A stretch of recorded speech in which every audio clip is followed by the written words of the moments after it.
한국직업방송 투데이 잡스 3.0 구독과 좋아요 부탁드립니다. 오고 가는 수다 속에 피어나는 인사이트 뉴스는 네모다. 오늘은 뉴스는 경제다로 함께하겠습니다. 행복자산관리연구소의 김현우 소장님 나와 계세요. 어서 오십시오. 네, 안녕하세요. 예. 안녕하세요. 요즘 소장님은 카드 사용액이 좀 줄으셨나요? 늘어나셨나요?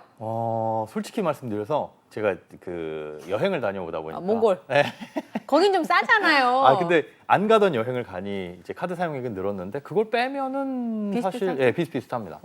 오히려 이제 물가는 올라서 뭐 밥 먹을 때나 이런 데 비싸긴 하는데 그러니까 소비를 좀 줄이게 되더라고요. 아무래도 그래서 혼자 사시는 분은 줄이기가 쉽고 저희는 뭐 줄이기가 조금 어렵더라고요. 맞아요. 예, 사실 그래서 뭐 미혼이신 분들이 돈을 모으기가 쉽다고 제가 말씀을 드리는 이유가 맘만 먹으면 허리띠 졸라맬 수 있는 항목들이 되게 많거든요. 제 허리띠만 졸라맨다고 되는 문제가 아니에요. 그러니까요. 가정 있으신 분들은 굉장히 지금 또 상황이 물가 오르고 이러면 어려울 텐데 혼자 어떻게 뭘 생활하는 덕분에 그러다 보니까 비싸지면 그만큼 소비를 줄이는 그런 경향은 있습니다. 그래도 혼자 사지 마시고 짝을 이루시기를. 네. 근데 올해 1분기에 우리나라 백화점에서요. 네. 그 카드사의 신용 체크 카드, 그러니까 500만 원 이상을 한꺼번에 결제한 사례 매출 총액이 4년 전에 비해서 3.4배가 늘었다고 합니다. 네. 특히나 럭셔리 스포츠, 이것도 좀 편견이라고는 하시던데요. 골프 치시는 분들 얘기 들어보면 골프와 관련된 결제액이 코로나 이전과 비교했을 때 50% 이상 상승했다고 하는데 나만 힘든 건가요? 그러게요. 아닌 것 같아요. 저도 힘듭니다. 그럼 이 스튜디오만 힘든 건가요? 그러니까요. 이게 보니까 굉장히 사실은 부가 양극화되고 있다라는 극단적인 것 같아요. 골프가 뭐 대중화되기는 했습니다. 또 코로나 때 이렇게 겪으면서 뭐 젊은 층들이 골프에 접근하는 수요도 많아졌고 또 말씀하신 것처럼 예전에는 처음에 이제 골프가 시작됐을 때는 뭐 럭셔리 스포츠다라고 했는데 실질적으로 봤을 때 뭐 그 비용이 평상시에는 많이 안 들어가고 사실 뭐 라운딩 나가면은 많이 들어가는 부분이 있잖아요. 근데 그걸 이제 장비를 어떻게 구매를 하느냐가 뭐 차이가 있을 것 같은데 이렇게 뭐 백화점에서 500만 원 이상을 한꺼번에 결제하는 저는 이게 처음에 이 기사 보고 차를 사셨나 이분들이 백화점에서 500만 원 이상의 물건을 이렇게 한 번에 한꺼번에 결제를 하는 것 자체가 우리들한테는 일반인들한테 굉장히 생소한데 그런 이 소비가 많이 늘어났다라는 거는 그만큼 이제 부가 양극화가 심해지고 있다 이렇게 볼 수가 있겠죠. 그리고 대부분의 일반적인 사람들이 어떤 똑같은 물건을 구매하더라도 백화점의 물건이 같은 물건이라도 더 많이 비싼 경우가 많이 있잖아요. 그리고 특히나 요즘에는 온라인에서 사게 되면 그만큼 또 할인도 받게 되고 그럼에도 불구하고 백화점 가서 소비를 비싼 걸 또 산다는 이 것들을 보면 그만큼 이제 부가 3.4배나 늘어났다는 건 그러게요. 많이 양극화가 되고 있다라는 좀 씁쓸한 소식인 것 같습니다. 이렇게 생각해봤거든요. 미뤘던 결혼을 하니까 백화점 가서 보통 이제 결혼식을 하려고 냉장고 TV가요. 예전에는 500만 원 미만이었단 말이에요. 이제는 그 뭐 맞춤형 뭐 이런 거 하면 냉장고 하나 뭐 600만 원, 700만 원 이렇게 하니까 500만 원 이상의 결제에 들어가는 거예요. 네. 그리고 그런 부분도 있을 것 같아요. 그게 우리가 어떤 가전제품 대리점들 있잖아요. 길거리에 그 크게 있는 그런 대리점 가면은 각각의 물건들은 굉장히 비싸거든요. 말씀해 주신 대로 냉장고가 하나는 600만 원인데 야 이거 인터넷에서 사면은 550만 원이던데 할 수 있는 것들이 그 대리점을 통한 것의 장점이 뭐냐면 여러 가지를 세트로 구매하게 되면 좀 깎아줘요. 그게 싸집니다. 그래서 인터넷에서 하나 해가지고 여러 개 사는 것보다 대리점에서 여러 개 사서 뭐 카드 할인 이런 거 받으면 그게 더 싸지기 때문에 어찌 보면 또 그런 소비도 백화점 가서 이루어지지도 않을까. 뭐 백화점에서는 그런 백화점 상품권이라든가 이런 행사를 또 별도로 하기도 하니까 그게 알뜰한 소비 때문에 그렇게 됐으면 혼수나 이런 걸 마련하기 위한 거였으면 근데 그러기에는 그죠. 골프 4년 전보다 3.4배가 결혼이 늘었을 리는 없고 그러니까 그런가 이런 생각을 좀 해보고 아까 말씀드렸던 것처럼 가전제품 가격들이 굉장히 많이 올랐어요 최근에. 그러니까 저는 100만 원 미만짜리 냉장고로 결혼을 했거든요. 저도 가전제품은 그 정도로 기억을 하고 있는데 한번 그 구경 가보면 깜짝 놀랍니다. 그리고 이게 1,000만 원짜리 텔레비전을 보면 진짜 좋잖아요. 그리고 나서는 1,000만 원짜리는 못 사지만 내가 마음 먹고 간 200만 원짜리는 안 사고 300에서 400만 원짜리를 사게 된대요. 그렇죠. 이 소비의 참조 틀 자체가 높아지는. 달라지니까. 그런 이제 고급화 전략을 각 기업에서도 구사를 하고 있으니까 마음을 뺏기지 않고 유혹되지 않도록. 마치 한정식 집이나 뭐 고급 음식점 가면은 A 요리, B 요리, C 요리 있는데 A 요리는 뭐 엄청나게 비싼데 그거는 범접 불가. 그러면 이제 B 코스가 약간 싸 보이는 효과 네. 이런 것도 있을 수 있으니까. 그렇죠. 제가 생각하고 간 가격보다 높지만 그렇죠. 그러니까 항상 가만히 있으면 중간이나 가야지. 중간을 참 좋아요. 네, 이것도 뭐 마케팅의 한 일환이긴 한데 네. 거기에 또 흔들리지 않았으면 좋겠습니다. 예전에 그 일본의 경우가 부동산 가격이 너무 높아서 집을 네. 못 사는 젊은이들이 명품 소비를 많이 했다는 얘기를 들었거든요. 예. 그러니까 돈을 모아서 집은 살 수 없는데 돈을 모아서 어른들이 보기에 약간 미친 짓처럼 보이긴 하지만 네. 몇백만 원짜리 1,000만 원이 넘는 가방을 살 수 있는 거예요. 아, 이거는 할 수는 있는 거죠. 그렇죠. 할 수는 있죠. 할 수는 있는 거죠. 네, 바람직하진 않지만. 네, 저희 엄마가 보면 미친 짓인 거지. 어떻게 가방을 1,000만 원을 주고 사냐. 네. 이렇게 얘기할 수 있지만 10억짜리 집은 못 사니까 네. 1,000만 원짜리 가방을 사자. 이런 소비가 있을 수 있다는 거죠. 네. 그런 것처럼 혹시 너무 부동산 가격이 오르고 희망이 없다라는 생각에 뭐 플렉스란 말도 있지만 최근에 그런 소비들이 늘어나서 이 고가의 소비가 많아진 건 아닌가. 네, 그런 걱정도 영향도 들거든요. 없지 않아 있을 겁니다. 그리고 요즘에는 SNS가 워낙 발달하다 보니까 또 젊은 층들에서 많이 일어나는 소비가 참 저도 많이 이해할 수 없는데 뭐 10만 원이 훌쩍 넘어가는 보통 오마카세라고 하죠. 아이고 20만 원씩 줘야 그러니까 돼요. 저는 한 번도 먹어본 적이 너무 말이 안 되잖아요. 한 끼에. 그래서 둘이를 못 가는 거예요. 혼자 가야 돼. 근데 그런 소비들, 이제 그런 소비들은 지금 말씀하신 그런 뭐 고가의 명품 가방처럼 살 수는 있는, 먹을 수는 네. 있는 것들인데 그게 집 같은 것들을 포기함으로써 나는 이 정도 소비는 할 수 있어. 이렇게 전환이 되는 그런 소비도 없지 않아 있는 것 같습니다. 예, 그래서 이제 그런 부분이 있을까봐 좀 씁쓸한 측면도 네. 있습니다. 자, 오늘 뉴스는 경제다는요, 엔화 얘기를 좀 해보겠습니다. 네. 기록적인 엔저 현상이 이어지고 있습니다. 한때 800원대를 기록했다고 하는데요. 그러면 엔저 현상이 우리나라 주식이나 아니면 경제 상황에 굉장히 영향을 많이 줄 거예요. 우리랑 수출 품목이 굉장히 많이 겹치기 때문에 그렇습니다. 오늘 그 얘기를 하겠습니다. 일본은요, 참 이상했어요. 다 금리를 내리는데 여기만 우리는 그냥 간다. 네. 네. 이게 물가 때문이죠. 그러니까 기존에 한 20년, 30년 동안 물가가 너무 안 오르다 보니까 사실 그랬다면서요? 디플레를 겪고 있었거든요. 네. 그러니까 물가 안 오르면 좋지. 지금 우리 상황에서는 물가 좀 안 올랐으면 좋겠다. 그러니까요. 전 세계적인 상황이 지금 물가 좀 잡자 이런 것들인데 물가가 너무 안 오르다 보면 이제 저성장일 때 물가가 안 오르면 굉장히 힘들어집니다. 그러니까 쉬운 예를 들어보자면 아파트 가격이 우리는 조금 좀 내가 사기에는 좀 떨어졌으면 좋겠다 이런 생각을 하잖아요. 그래서 가격이 좀 싸졌을 때 사고 싶다라는 생각이 드는데 그 가격이 계속 떨어지면 사실은 아무도 안 살 겁니다. 그러니까 5억짜리 아파트가 한 달 뒤에 보니까 4억 9천이 됐네? 그럼 좀 더 떨어지지 않을까? 네. 한 달 뒤에 보니까 또 4억 8천 5백이 됐네? 이런 식으로 계속 점점 떨어지거나 그 수준을 유지하면 저걸 괜히 구매를 했다가 내 자산 가치가 깎이는 게 걱정이 되거든요. 그렇죠. 그러다 보니까 물가가 너무 안 오르게 되면 오히려 소비를 안 해버리는.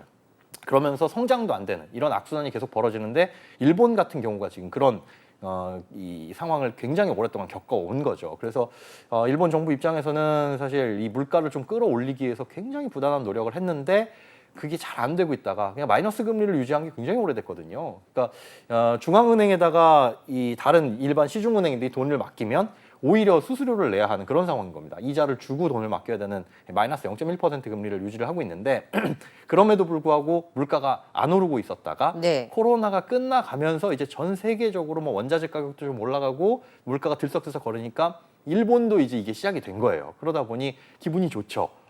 여지껏 이 30년 동안 끌어올리려도 하고 했던 물가가 이제 들썩이다 보니까 그래서 지금 우리나라를 비롯한 많은 나라들이 기준금리를 굉장히 높게 올리고 있는데 급격하게 그 와중에서도 일본은 마이너스 금리를 계속 유지를 하고 지난주에도 이런 통화 정책은 유지를 하겠다라는 발표를 했었습니다. 그러면 일본 통화가 별 힘이 없는 거잖아요. 계속 금리를 내리면 그렇죠. 많이 풀리는 거니까 값어치가 떨어지고 그래서 지금 엔저 현상이 벌어지는 겁니까? 그게 가장 이제 큰 이유라고 보시면 될 것 같아요. 이제 통화 정책을 이렇게 마이너스로 돈을 막 풀다 보니까 그러다 보니 돈이 흔해지는 건 그만큼 싸지는 건데 그렇죠. 거기에 이제 플러스 달러가 강세를 보이는 부분도 있고요. 그러니까 환율이라는 건 사실 상대적인 그 통화의 가치니까. 그런데 우리나라 원화도 지금 최근 들어서 많이 강세를 보이고 있거든요. 그러니까 엔화도 가치가 떨어지고 있지만 다른 이제 주요국들의 통화도 평상시 최저치보다 높게 이 가치가 유지되다 보니 한때는 뭐 800원까지 1,000원당 네. 800원까지 떨어지던 800원대까지 떨어졌던 이런 상황도 보이기도 했었습니다. 일본 여행 가면 어떨까 생각 문득 했어요. 요즘에 일본 여행 수요도 굉장히 많이 늘어났더라고요.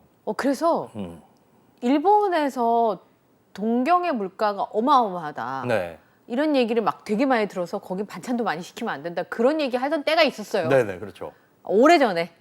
아주 오래전에. 아주 오래전에. 근데 요즘에는 오히려 일본 물가가 굉장히 싸다. 물론 이제 일부 품목들은 더 비싼 것들도 있는데 네. 여행을 가보신 분들 얘기가 굉장히 싸다. 심지어 일본에는 택시 요금이 비싸기로 유명하잖아요. 유명하죠. 유명한데 또 엔저다 보니까 상대적인 거죠. 과거에 비해서 굉장히 싸게 느껴지는. 과거에 비해서. 예, 과거에 비해서 싸게 느껴지는 그런 상황들도 있고, 그다음에 물가 자체가 많이 올랐다고는 하지만 일본 기업들의 특수성이 사람들이 아까 말씀드린 것처럼 계속적으로 저성장에다가 이제 물가가 안 오르다 보니까 가격을 뭐 10여 년 이상 비슷하다면서요? 예, 같은 가격을 계속 유지해 왔어요. 왜냐하면 1,000원짜리 과자를 이걸 한 1,100원으로 올리고 싶지만 기업 입장에선 올렸다가는 사람들이 그걸 아예 안 사버리니까 그 구매가 끊길 거를 두려워해가지고 가격을 인상을 전혀 안 하고 있었던 것들이 있거든요. 그러니까 어떻게 보면 과거에는 굉장히 일본 물가가 비쌌는데 그 시간이 네. 멈춰가지고 지금까지 쭉 이어져 온 거죠. 물론 지금부터 살짝살짝 들썩이곤 있지만 그러다 보니 우리나라는 특히나 지금 최근 들어 고물가를 경험하고 있다가 일본에 가면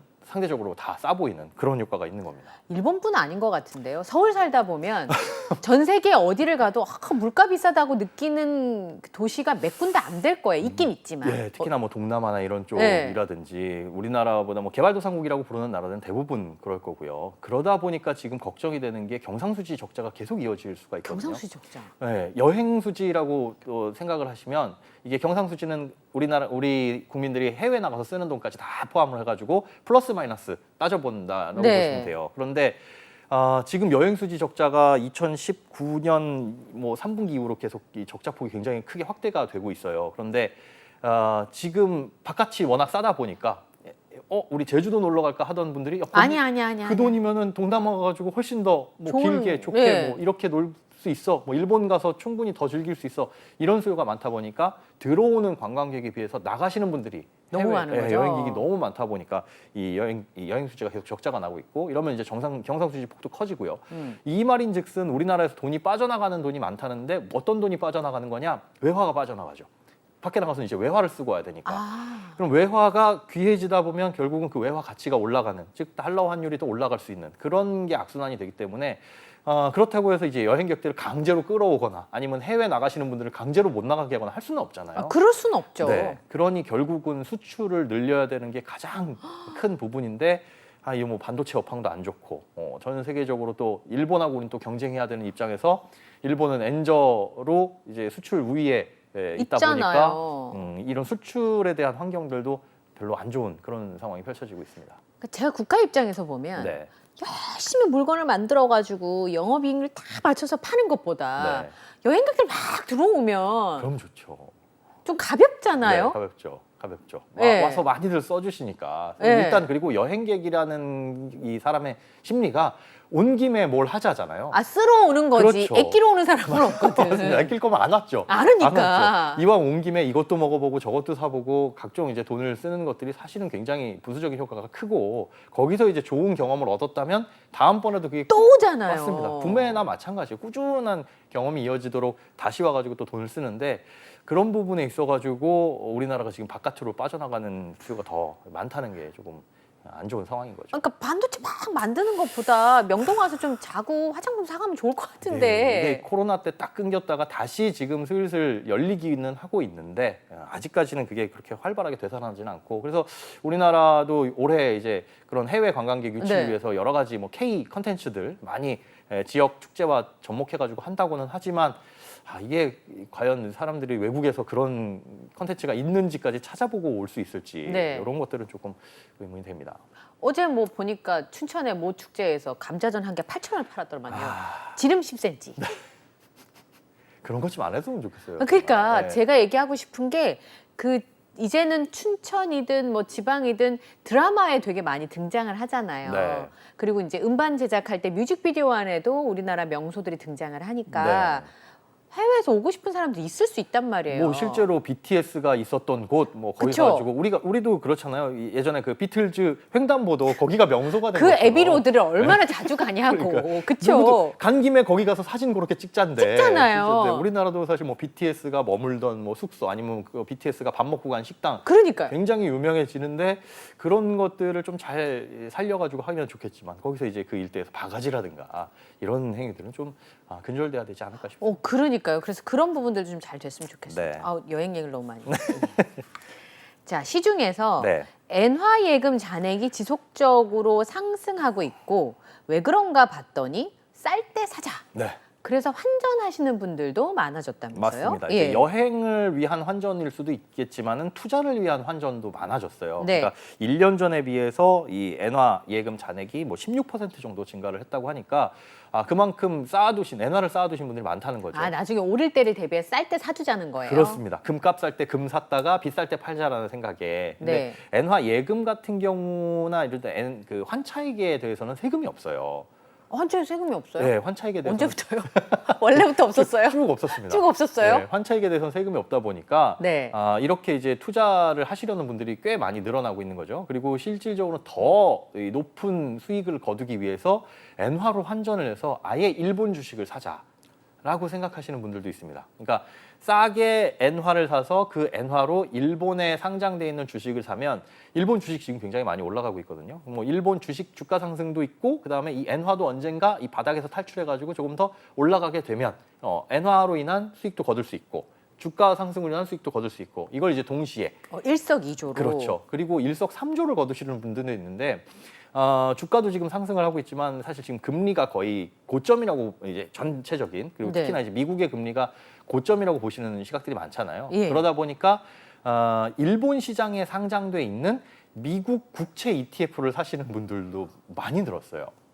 그러니까 그런 분들이 주변에 있어. 제 주변에 아무도 없는데. 네, 저도 주변에는 없는데 굉장히 많이 늘었다는. 그러니까 수치로 이제 보여지는 수치로, 예. 거잖아요. 이게 미국 국채를 왜 투자를 하냐? 일단 미국 국채 같은 경우에는 안전하다. 그렇죠. 안전하고 그다음에 지금 금리가 지금보다 떨어지게 되면 네. 지금 현재 미국 국채처럼 높은 금리를 주는 게 희귀해지니까 얘의 가격이 올라갈 거란 말이죠. 네. 그러니까 미국 국채에 투자하는 국채를 가지고 있는 ETF의 가격도 올라가게 되니까 결국은 금리가 지금보다 떨어지게 되면 그 ETF의 가격이 올라갈 걸 기대를 하는 거죠. 그래서 사람들의 심리가 이제는 물가가 어느 정도 잡혀가고 있고 앞으로는 당장은 아니겠으나 올해 뭐 연말이나 내년 상반기까지는 금리가 많이 떨어질 것이다. 그러면 국채 금리가 올라갈 테니까 국채 가격이 올라갈 거고 이렇게 해가지고 이 미국 국채에다 투자를 하자. 네. 그런데 미국 국채를 좀 싸게 살 수 있는 방법이 뭐야? 일본 엔화로 바꿔가지고 일본 이 시장에 상장돼 있는 미 국채를 투자하자. 이런 네. 수요가 생긴다는 거죠. 그래서 2배로 먹자인데 여기서 이제 한 가지만 틀려버려도 문제가 되는 문제가 거예요. 되는 겁니다. 엔저가 장기화되거나 네. 아니면 물가가 잡히지 않아가지고 미 국채 가격이 뭐 그대로 유지하거나 아니면 떨어지거나. 그런데 그런 문제에서 조금 더 수익을 거뒀다고 하더라도 한 가지 간과해서는 안 될 게 아까 환차익에 대해서는 우리가 세금이 없다고 말씀드렸잖아요. 네. 그런데 그렇게 환전한 다음에 그걸로 주식을 사서 수익이 생기게 되면 네. 이 환차익도 녹아버립니다. 주식 평가 금액에. 그래서 세금이 같이 붙어요. 아니 그럼 외국에서 제가 네. 일본 주식 시장에서 주식 투자를 하면 네. 거기에서 이익을 보면 그건 세금이 있어요.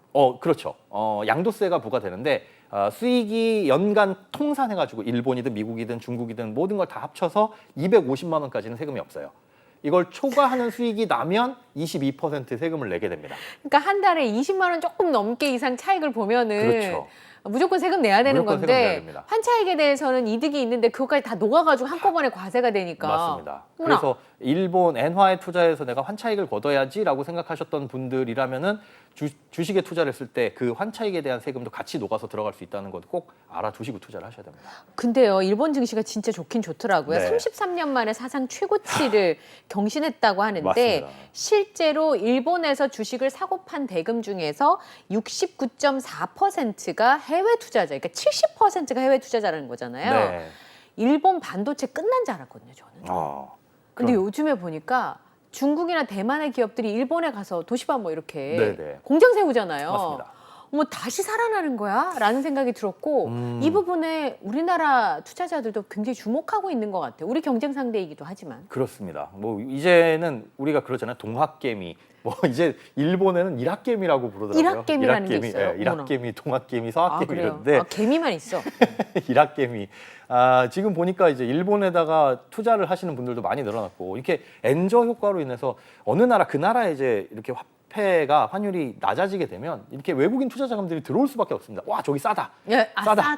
싸다라는 인식 때문에 돈이 들어갈 수밖에 없는데 그러다 보니까 그 돈이 들어가서 어디로 투자가 되느냐 봤더니 반도체, 소재 부품 장비 아직도 일본이 소제품 장면 강력하잖아요. 예, 강력하죠. 그러다 보니까 거기에 이제 투자를 하시는 수들도 많이 있고 그래서 이제 일본 증시가 33년 만에 최고치를 경신했다는 얼마나 좋겠어요. 네. 이렇게 매일 뉴스를 틀어봐도 늘 우리나라 그렇죠.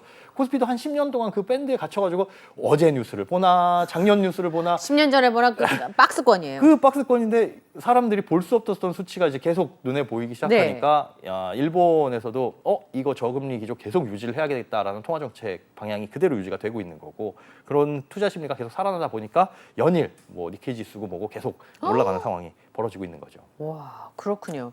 근데 그 제 주변에 자신의 인생 드라마가 아저씨라는 분들이 되게 많은데요. 인생 드라마 아저씨. 나의 아저씨. 나의 아저씨요? 예. 예. 근데 버핏이라는 아저씨는 정말 대단한 것 같아요. 저 아저씨라 그래서 원빈 나오시는 그거 살벌한데. 아니. 나의 아저씨, INC 네, 나오는 거. 네. 근데 버핏 아저씨 대단한데요. 2020년에 일본의 5대 종합상사 지분을 2020년부터 늘렸고 네. 지난 4월부터 추가 투자를 검토했다고 하거든요. 맞습니다. 상사라고 하는 게 무역하는 회사잖아요. 맞습니다. 예. 그러면 추출이 많아지면 이 상사도 돈을 많이 벌 거 아니에요. 네. 이 아저씨는 대단한 아저씨인데요, 그러니까 진짜. 그런 판단을 가지고 저렇게 이제 연로하셨는데도 아직도 저 투자 인사이트가 이런 그 거 보면 총기가 살아 있으면 너무 놀랍습니다. 맞습니다. 실제로 이 8% 정도 비중이 더 이제 전체적인 자산으로 늘어났다고 하고, 근데 워렌 버핏이 이끄는 버크셔 해서웨이 같은 경우에는 일본 지금 투자하는 비중이 다른 해외 투자 비중보다 가장 큰. 그래요? 예, 지금 이쪽에 투자하는 비중이 가장 크다고 볼 수가 있어요. 그러니까 지금 일본 증시 이렇게 올라가면서 제일 많이 웃고 있는 사람은 저분이 버핏 아저씨. 버핏 아저씨가 가장 즐거운 미소를 보일 것 같습니다. 그러니까 앞으로도 또 투자 비중을 늘려간다고 하니까. 그런데 재미난 건 우리나라 아까 말씀드린 것처럼 우리나라 사람들이 투자를 많이 하는 건 이제 반도체, 소재 부품 장비나 이런 쪽인데 이제 종합상사에다가 5개 부분에 싹 분산을 해가지고 투자를 하고 있었다라는 게 놀라운 거죠. 왜 종합상사를 선택했을까요? 그러니까 이제 말씀하신 것처럼 엔저 현상은 일본 내에 있는 뭐 수출 기업들의 경쟁력이 굉장히 높아지는 그쵸. 상황이 올 수 있으니까 거기에 영업이익이 늘어날 수 있다고 판단을 한 것 같아요. 물론 거기까지 본 건지 아니면 야 일본은 진짜 너무 오랫동안 쌌어. 그러니까 좀 사두자 한 게 우연히 저렇게 됐는지는 모르겠는데 결과적으로 봤을 때는 성공을 하고 있는 거죠. 놀랍습니다. 네. 왜냐하면 이게 2020년에 한 결정이잖아요. 네. 그러니까 그때는 사실은 이제는 장기간 어떻게 될지 모르는 코로나 상황에 봉착돼 있는 상황이었는데 게다가 코로나 때요. 네. 일본의 대응이 너무 부진해서 그때 기억나시나요? 그 마스크 욕만 가리는 굉장히 웃음거리가 됐었던 마스크를 그러니까요. 나라에서 나눠주고 저렇게 코로나에 대응하면 되겠느냐라고 손가락질 받았었기도 한데 그때 당시에 일본의 종합상사에 투자할 인사이트를 가졌다는 게 역시 버핏 아저씨다 이런 생각이 들게 됩니다. 그래서 밥 한 끼가 비싼 거죠. 제가 이제 이 질문을 드렸던 게 이런 상황이 오면 우리 좀 불리할 것 같아요. 왜냐하면 일본이 이제 수출 경쟁력이 높아지게 되면 일본과 우리나라의 산업이 많이 겹치기 때문에 맞습니다. 하다못해 자동차 같은 경우도 해외에서 경쟁을 많이 하잖아요. 그럼 우리한테는 이 상황이 웃을 수가 없는 상황인 거네요. 사실 그렇죠. 우리나라 주요 100대 수출 품목 중에 한 55개가 일본하고 겹쳐요. 그러니까 경쟁을 해야 되는 게 절반 이상이 넘어간다는 거죠.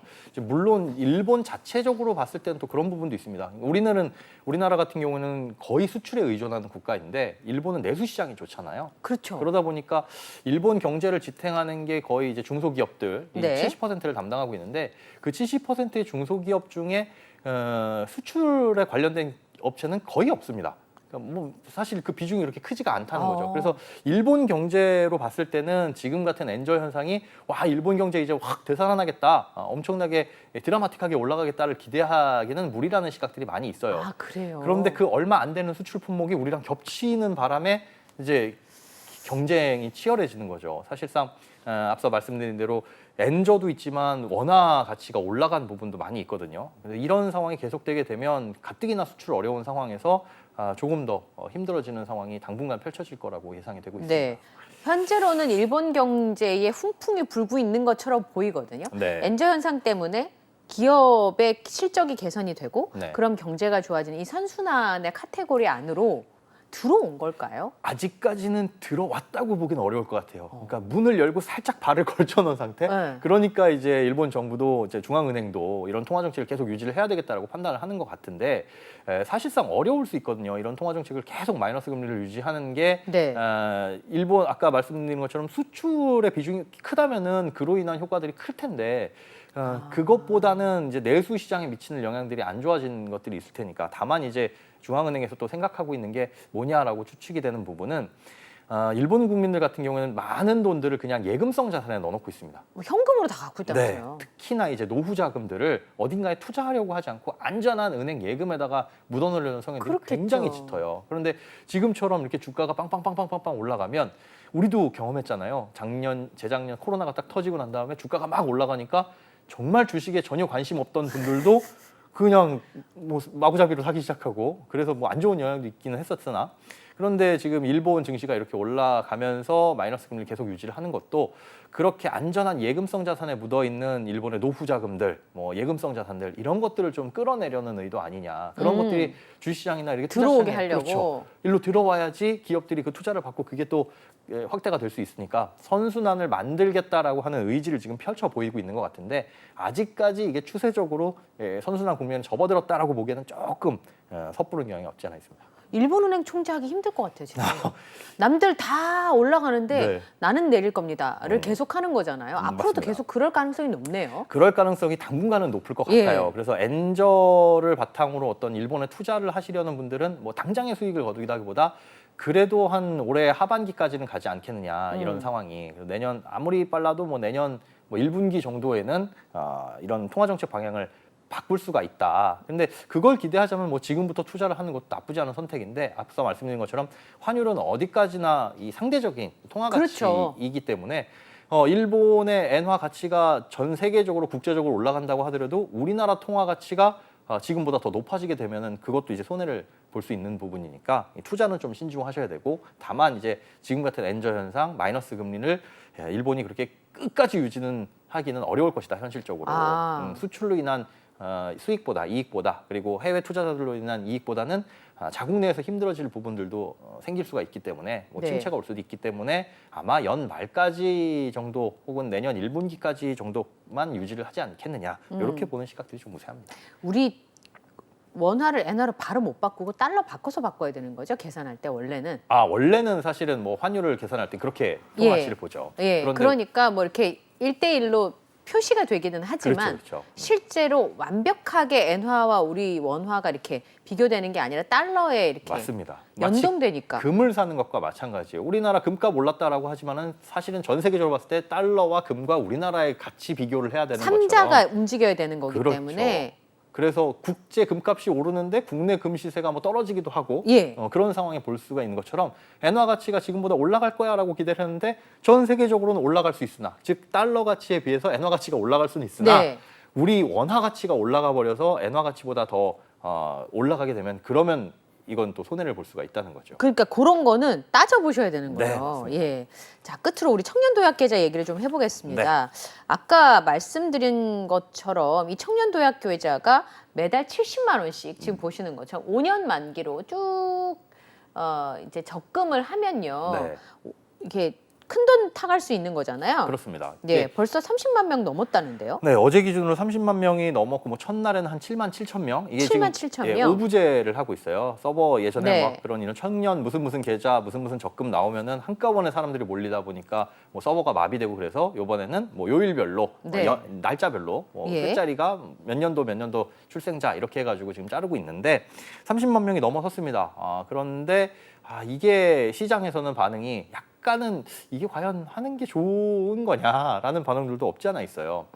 가장 부담되는 건 70만 원씩 다 내야 되는 건 아니지만 5년 동안 저축을 해야 된다는 부분인 거죠. 그러니까 5년 적금 진짜 이건 마라톤만큼 힘들어요. 장기 저축이죠. 장기 저축인데 얘의 장점은 이 상품의 장점은 3년 동안은 굉장히 높은 금리가 유지됩니다. 네. 뭐 이것저것 그 우대 금리를 다 적용을 하게 되면 6% 정도의 금리를 받으면서 고금리 상품으로 유지가 되는데 네. 그리고 만기까지 유지하면 비과세에다가 그다음에 소득에 따라서 나라에서 주는 기여금까지 받을 수가 있어요. 그러니까요. 그 기여금까지 포함하게 되면 적금 이율로 환산했을 때 8%가 넘어갑니다. 오. 그러면 시중에 나와 있는 적금보다는 확실히 높다고 볼 수가 있는데 문제는 이게 고금리가 유지되는 건 3년 동안은 고정금리고 3년 이후에는 변동으로 바뀌어요. 그럼 변동으로 바뀌었을 때 금리가 얼마까지 낮아질 수 있느냐? 그러면 그때는 그때 당시의 금리, 기준금리 플러스 은행에서 정한 지금 가산금리를 붙여서 할 수 있다고 돼 있거든요. 근데 지금 은행에서 정한 가산금리가 기본금리 3.5%에 플러스 1%포인트 정도예요. 그것도 막 끌어가지고. 그렇죠. 그런데 이게 3년 딱 고정금리가 끝나고 나면 4년 차부터는 기본금리에 플러스 1%포인트만 붙인다니까 이 기본금리 자체를 확 낮춰버리게 되면 지금은 6% 정부 기여금까지 하게 되면은 뭐 8%에 달하는 적금인데 그때 가서는 그냥 시중은행 적금보다 뭐 못한 상황이 될 수도 있는. 그럼 3년만 하고 깨면은 이제 다 토해내야 정부에서 돼요? 주는 것들은 못 받습니다. 뭐 비과세 혜택이나 이런 것들은 못 받는데 그래서 이제 고민되는 부분이 그거예요. 그러니까 할 수 있으면 안 할 이유는 없지만 네. 3년짜리 적금이라고 보고 들어가는 게 마음이 편하다. 그런데 실제로는 3년이라고 쓰고 5년이라고 읽으면 되는 거예요. 그렇죠. 그렇게 되면 이제 그때 가서 상황 봐서 나한테 그냥 더 2년 유지해가지고 비과세 혜택 적용 받을래. 그때 가서도 뭐 아예 진짜 제로 금리가 또 될 수도 있는 거니까 봤는데 야 2%짜리 적금도 그나마 감사해. 이 정도도 네. 충분해. 라는 상황이 올 수도 있으니까 그때 예. 가서 뭐 판단을 한다라는 생각에 가입을 하실 수 있는 분들이라면 일단 해놓고 유지를 굉장히 하는. 유보적인 태도를 김현우 소장이 답지 않게. 예. 왜냐하면 지금 저축은행에서도 한 7%짜리 적금이 나오고는 있거든요. 물론 따지고 보면 이것저것 우대금리 다 충족을 해야 되고 그다음에 한도가 뭐 월 10만 원까지 뭐 이런 것들이 걸려 있기는 해요. 그래서 그것들에 비하면은 이 청년 도약 계좌의 금리가 그렇게 매력적이진 않는데 할 수 있다면 해놓고 나중에 뭐 상황 봐가지고 다른 상품으로 전환하는 것도 나쁘진 않으니까. 네. 그래서 이건 막 해야 되겠다라는 생각은 좀 안 드는 개인적으로 그런 상품입니다. 예를 들면요. 조금 안정적인 상황에 있는 청년들한테는 금리 따지지 말고 전 하라고 하고 싶어요. 네, 저 특히나 사회초년생들. 예, 그러니까 왜냐하면 시드머니가 맞습니다. 몇 천만 원은 내야 주식 투자도 하고 채권도 맞아요. 사고 뭘 뭐 하다 못해 전세 보증금이라도 하잖아요. 맞아요. 그런데 시드머니가 없으면 계속 월세 살아야 되고 네. 그러면서 나가는 지출들이 굉장히 많아지기 때문에 그렇죠. 내가 여유가 없으니까 지금 23, 4세 제 후배가 있거나 제 딸이 있다면 무조건 시킬 그럼 겁니다. 무조건입니다. 근데 지금 알바를 하고 있어요. 언제 그만둘지 몰라요. 예. 5년 불 수 있을까요? 이게 자유 적립식이라서 중간에 내가 못 낸다 그러면 그게 뭐 페널티는 없어요. 물론 정부 기여금 그때는 안 들어오긴 하는데 여기에 또 그걸 하나 뒀더라고요. 아까 비과세 요건을 충족하려면은 5년을 유지를 해야 된다라고 네. 말씀을 드렸잖아요. 그런데 중도에 해지할 수 있는 사유 중에 퇴직이 들어가 있습니다. 그럼 중도에 해지했을 때 비과세 혜택을 받을 수 있거든요. 그럼 퇴직은 어디까지 퇴직으로 볼 거야? 그게 딱 근로소득자라고 한정이 되어 있진 않아요. 그러면은 하던 일을 좀 자영업을 하다가 그만둬. 그렇죠. 그래도 그게 들어간다는 말씀. 그렇죠. 아. 그러다 보니 그게 구멍 아니냐라는 말도 있어요. 왜냐하면 아르바이트 하면서 가입을 했다가 이걸 쉽게 깰 수 있게 3년 정도 봤는데 이제 변동금리로 전환될 시점에 보니 네. 금리도 안 좋아졌어. 네. 나 이거 깨고 싶은데 그냥 깨자니 비과세 혜택을 받을 수 없네? 그러면 아르바이트를 하나 하고 이걸 그만두자. 네. 직장을 이것 때문에 그만두시는 분들은 없을 거예요. 그렇죠. 적금 깨자고 사직서 어떻게 그럴 수 네. 그러지 못할 텐데 아르바이트까지도 그만두게 되면 이제 퇴직으로 인정이 되니까 음. 그런 상황에서는 조금 이 편법적으로 이용이 될 수 있지 않을까라는 네. 생각입니다. 그럼에도 불구하고 도전해서 5년 적금 끝까지 한번 가보시라고 저는 저도 예. 사회초년생이고 월급이 적으면 적을수록 예. 저는 그거는 추천합니다. 하다못해 내가 무슨 자격증 공부를 1년 하고 싶어도 1,000만 원은 있어야 돼요. 그렇죠. 마음 놓고 공부를 하려면 돈이 예. 있어야 되고. 그러니까 금리 따지지 말고 네네. 그냥 시중보다 좀 좋고 한 달에 10만 원이든 5만 원 정부에서 지원금 준다고 하니까 하라고 하고 싶은데 취업이 안 된 상태에서 굉장히 불안정한 상태에서는 사실 이걸 들어가지고 금세 깨기 마련이니까 맞습니다. 돈이 부족하면 소득이 없으면 가입을 못 해요. 네. 그런 부분들도 있어 안타깝긴 한데 가입할 수 있다면 특히나 사회초년생이고 소득이 적다면 네. 적을수록 가입을 꼭 하셔가지고 목돈 좀 마련하셨으면 좋겠습니다. 네. 그래서 제가 그런 얘기 하거든요. 3년 적금 붙는 사람이랑은 언제든 결혼해도 맞습니다. 일리 있는 것 같아요. 예, 지금 3년 적금을 부어서 타본 경험이 있는 사람과는 예, 언제든 결혼해도 사는데 아무 지장이 없어요. 여러 가지로 그럴 것 같습니다. 그 성실함과 예. 그다음에 일을 꾸준히 한 것들 맞아요. 이런 것들이 그게 증명이 되는 거니까. 네. 여기 계십니다. 자, 김현우 소장님과 함께 오늘은 뉴스는 경제다와 함께했습니다. 고맙습니다. 네, 고맙습니다. 네.